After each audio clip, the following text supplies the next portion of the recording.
What's good, Melanin Warriors? We're diving into the difference between the Ankh, or the Kemetic key of life, and the Holy Cross of the Christians. Let's get it, man. Let's go.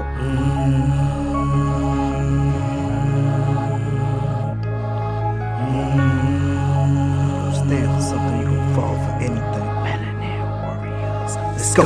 M-E-L-A-N-I-N Warriors. M-E-L-A-N-I-N Warriors. M-E-L-A-N-I-N Warriors. M-E-L-A-N-I-N Melanin Warriors. Melanin Warriors. I shade all my kings and queens. Melanin Warriors. Either you stand for something or fall for anything.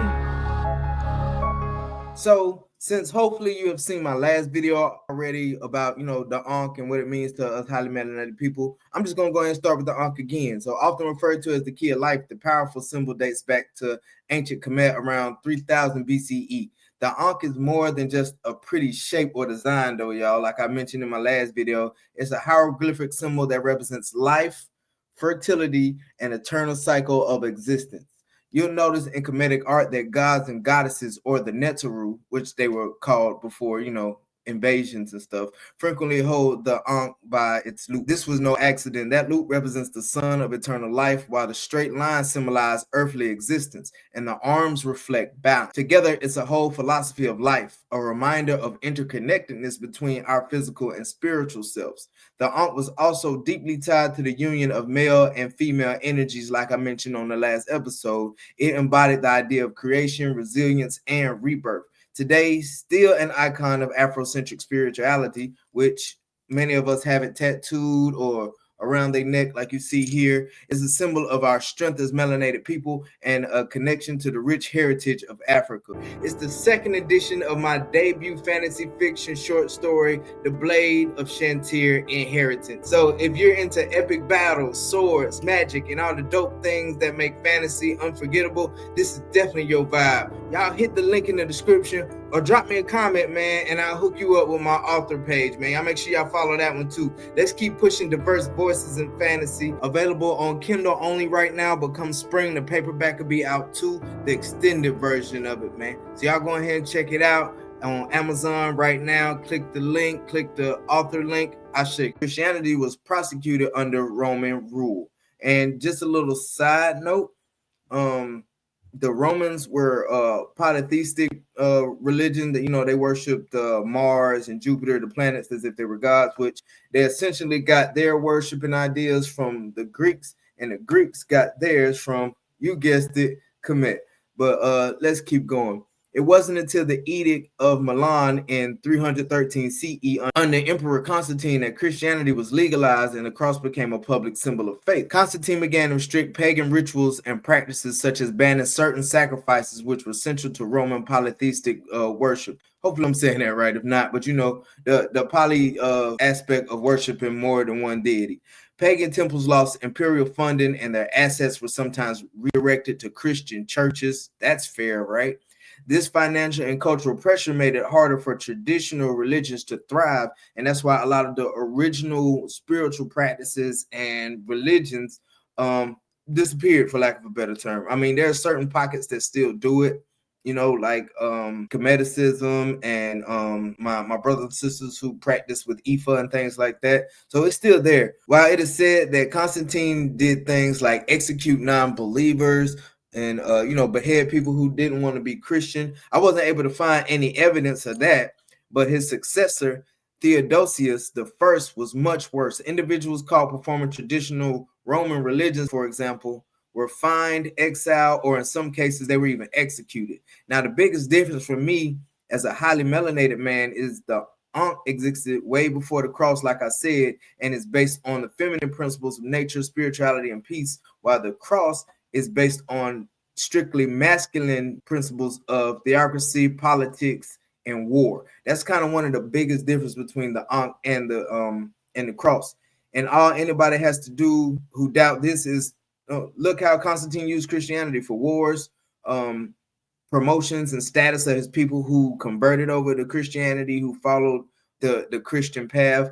And we're going to go into some of this now, man. So the cross's historical use, honestly, y'all, it's kind of a mixed bag.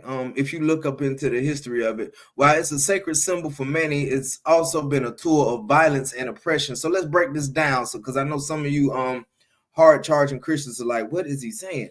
But check this out. So the Romans used the cross as a brutal execution tool. Crucifixion was reserved for criminals and slaves. Victims were nailed or tied to wooden beams and left to die slowly from asphyxiation, blood loss, or exposure. That's the grim reality of what the cross originally represented, guys.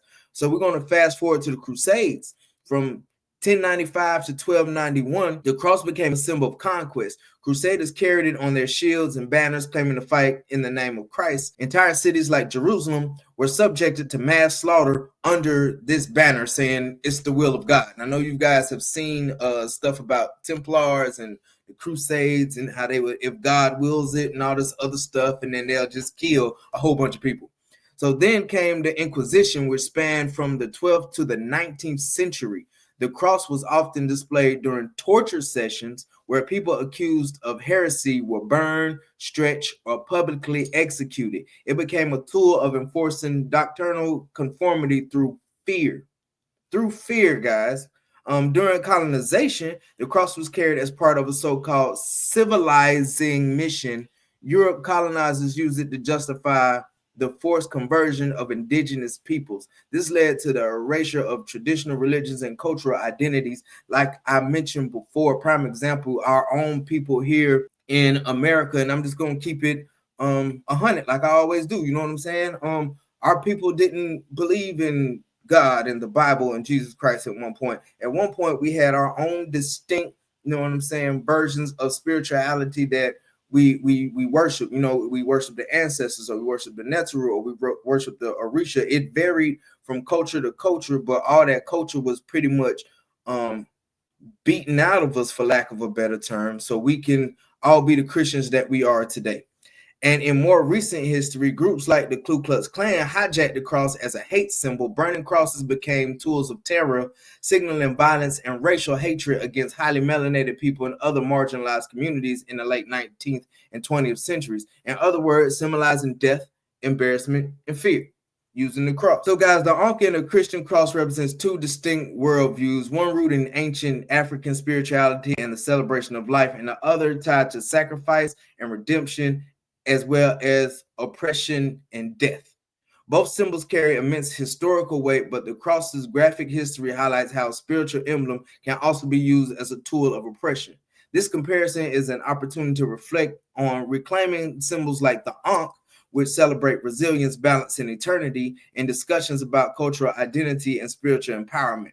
Make sure you hit that subscribe button, and all the comments are welcome on this subject, man. Just no trolling. If you got your personal opinion on it, whether you Christian, non-Christian, I really don't care what you practice, because at the end of the day, we still all people, and I'm still open to have conversations with anybody who wants it. I would love to hear from y'all. Hotep my people. I shake. Stand for something, you can fall for anything. Melanin Warriorz. Let's go. Warriorz.